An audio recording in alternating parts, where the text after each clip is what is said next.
මම නුවන් අබේනායක නියෝජ්‍ය රේගුව අධ්‍යක්ෂක ශ්‍රී ලංකා රේගුවේ මත්ද්‍රව්‍ය පාලන අංශයේ ශ්‍රී ලංකා රේගුවේ විශේෂිත ඒකකයක් තිබෙනවා මත්ද්‍රව්‍ය පාලන අංශයේ සඳහාම ලංකාවට භාණ්ඩ ඇතුල්වීම පිටවීම සියලුම ස්ථාන ආවරණය වෙන පරිදි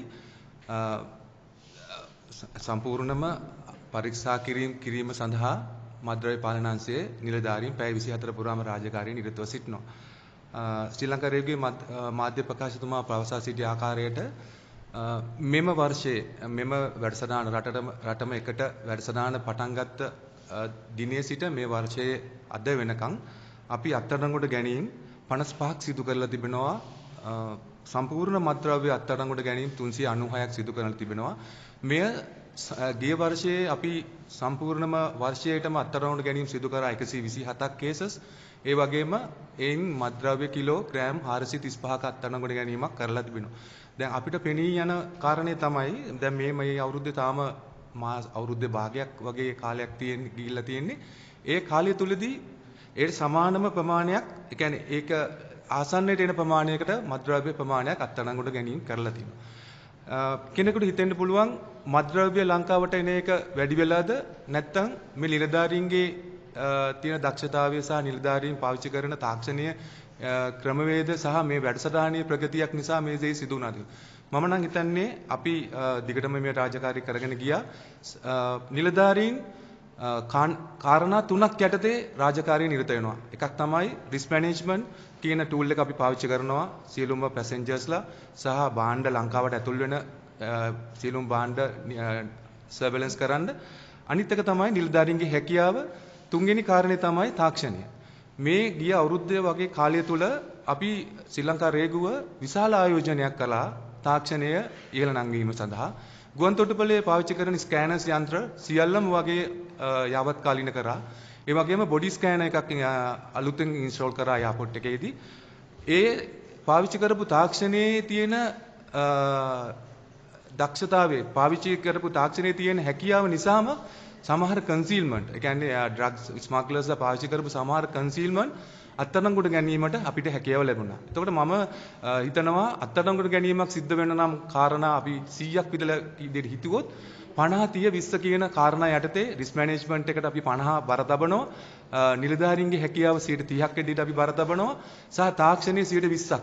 මේක තමයි ජාත්‍යන්තර වශයෙන් ක්‍රමවේදය අනුගමනය කරන්නේ මේ අත්අඩංගුවට ගැනීම කරන්නේ. අපි දැන් ශ්‍රී ලංකා රේගුව මේ යාවත්කාලින කිරීම කරලා තියෙන්නේ මේ නව මේ ව්‍යාපෘතියත් එක්ක, රටම එකට ව්‍යාපෘතියත් එක්ක.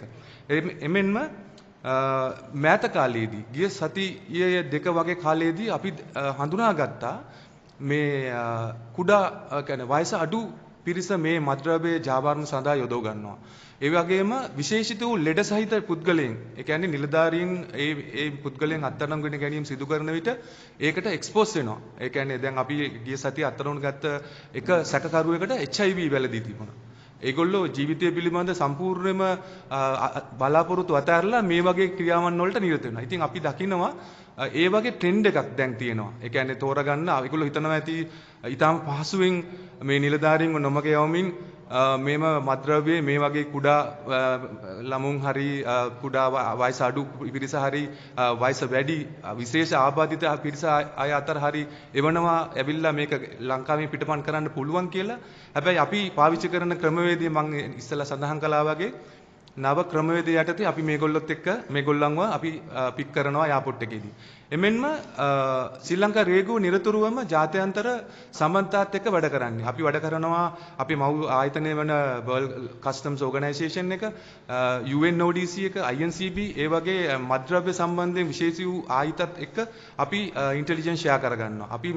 අපි අපේ තියෙන ජියෝග්‍රැෆිකල් ලොකේෂන්ස් එකේ තියෙන වැදගත්කම හින්දාම ලංකාව මේ මත්ද්‍රව්‍ය ප්‍රවාහනය සහ ට්‍රාන්සිට් කිරීම සඳහා යොදව ගන්න ගොඩක් අවස්ථාවලදී අපි දැකලා තියෙනවා. ඉතින් අපේන් මත්ද්‍රව්‍ය වෙන රටවලට යන එක සහ ඒගොල්ලන්ට වෙන බලපෑම නිසා එීම රටවල් ලංකාවට විශේෂ ආධාර කරනවා අපිව අප්ඩේට් කරන්න, අපි නිලධාරීන්ව තාක්ෂණය අප්ඩේට් කරන්න. ඉතින් ඒ සියල්ලගෙම එකතුවේ ප්‍රතිඵලයක් විදියට අපි කන්ටිනියස්ලි ලොකු ඩිටෙක්ෂන්ස් ප්‍රමාණයක් මේ ශ්‍රී ලංකා රේගුවේ මත්ද්‍රව්‍ය පාලන අංශය සහ අනිකුත් රේගු නිලධාරීන් ගුවන් තොටුපළ හා වරාය ආශ්‍රිතව සිදු කිරීමෙන් පවතිනවා.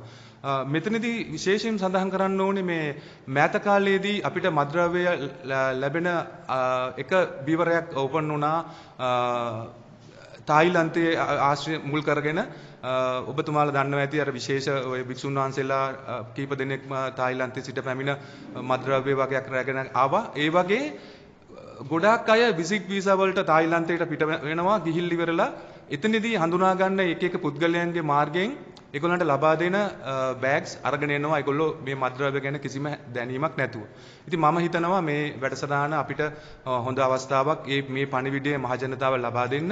Tamanට අයිති නොවන Taman කිසිම දෙයක් ගැන දැනීමක් නැති කන්ටෙන්ට් එක ඒ කියන්නේ ඇතුළාන්තයේ අඩංගු ද්‍රව්‍ය ගැන දැනීමක් නැති පුද්ගලයන්ගේ මේ දෙන පාර්සල් ලංකාවට අරන් එන්න එපා කියලා තමයි අපි කියන්නේ. ඉතින් අපි හිතනවා මෙම වැඩසටහන මේක පණිවිඩයක් වෙයි ට්‍රැෆිකර්ස්ලට ඩ්‍රග්ස් ට්‍රැෆිකර්ස්ලට මොකද ඒගොල්ලෝ හිතනවා නම් තව දුරටත් ශ්‍රී ලංකාව ලීගල් පොයින්ට්ස් ඒ කියන්නේ ලීගල් එන්ට්‍රි පොයින්ට්ස් ගුවන් තොටුපළ වරාය වගේ තැන් පහසුවෙන් මත්ද්‍රව්‍ය ප්‍රවාහනය කරන්න පුළුවන් කියලා මම හිතන්නේ තව දුරටත් ඒ අවස්ථාව ඇහිරිලා තියෙන්නේ මොකද අපි පාවිච්චි කරන නව ක්‍රමවේද නිසා.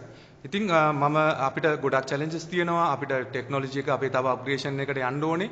අපි හිතනවා මේ ඉදිරියට අපේ තියෙන ක්‍රියාමාර්ග වලින් අපි ඒවා අප්ග්‍රේඩ් කරගන්න උත්සාහ කරනවා.